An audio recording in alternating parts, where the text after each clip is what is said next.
Perasaan kamu akhirnya bisa masuk nominasi AMI Award di tahun 2004. seperti apa sih?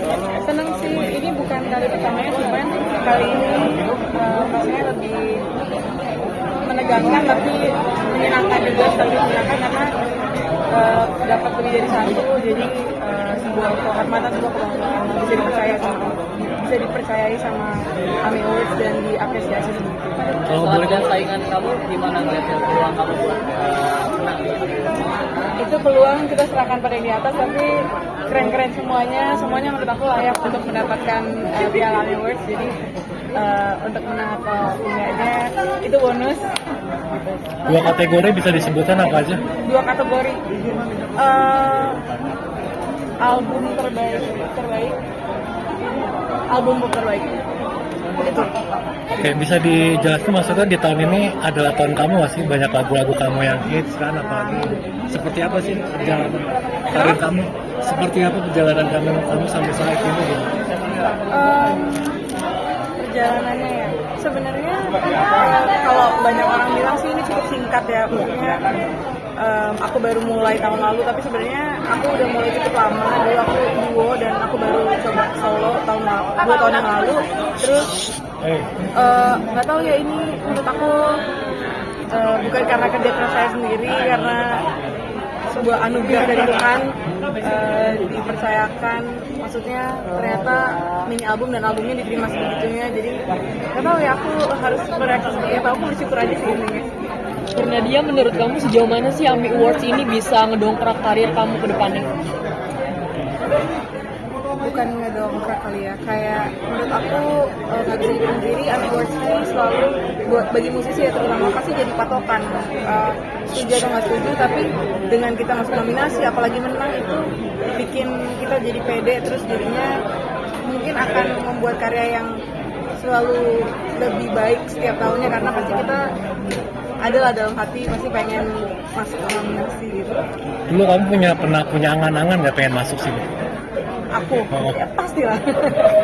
Dan akhirnya kesampaian masih nggak nyangka juga Pak? Nggak nyangka karena cukup, ya itu tadi cukup cepat sih menurut aku, jadi ya bersyukur. Tapi kalau boleh tahu inspirasi musik kamu dan awal kamu ingin bernyanyi itu apa sebenarnya? Udah lama lagi, udah lama.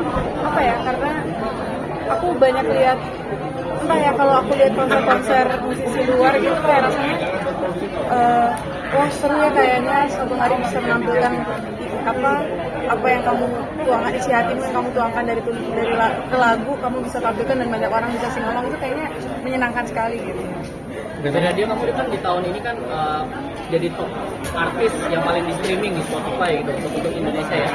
Kalau kamu misalnya untuk merekap perjalanan kamu untuk di tahun ini yang kamu hits banget, itu gimana kamu merekapnya dan kira-kira target tahun depan seperti apa? Merekap?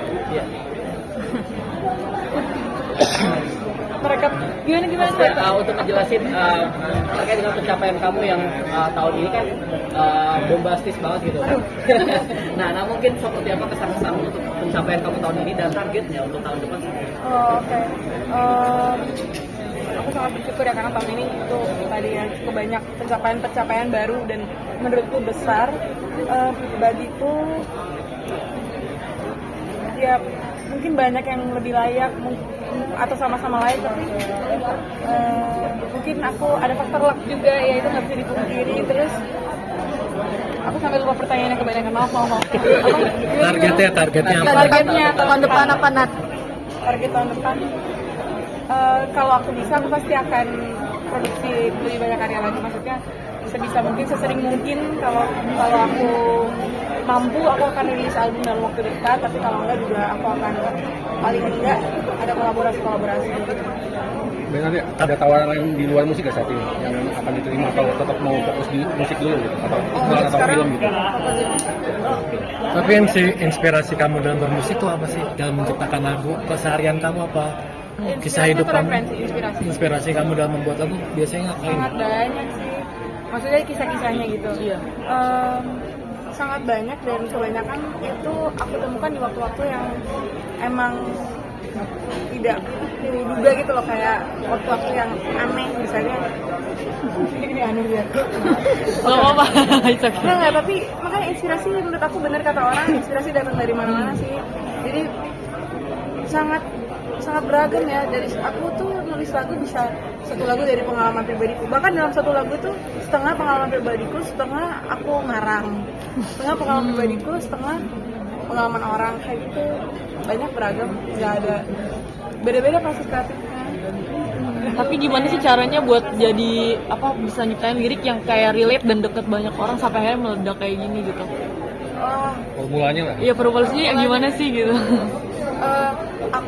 Karena aku pribadi orangnya nggak terlalu cocok kalau nulis yang puitis-puitis gitu, jadi aku nggak bisa. Jadi aku sebisa mungkin menciptakan karya yang terdengar personal dan pasti kamu bisa. Kalaupun kamu nggak melakukannya, kamu ngomong aja itu nggak terdengar cheesy gitu. Jadi itu sih nggak ada formula khusus. Ya, apapun yang keluar emang aku nulisnya tipe gaya penulisanku seperti itu. Kalau musisi ada yang inspirasi nggak musisi? Referensi. Yang jadi Iya, sama. Referensi aku ada artis luar namanya Lizzie McAlpine sama Zevanya sih. Oh. Oke, thank you Nadia.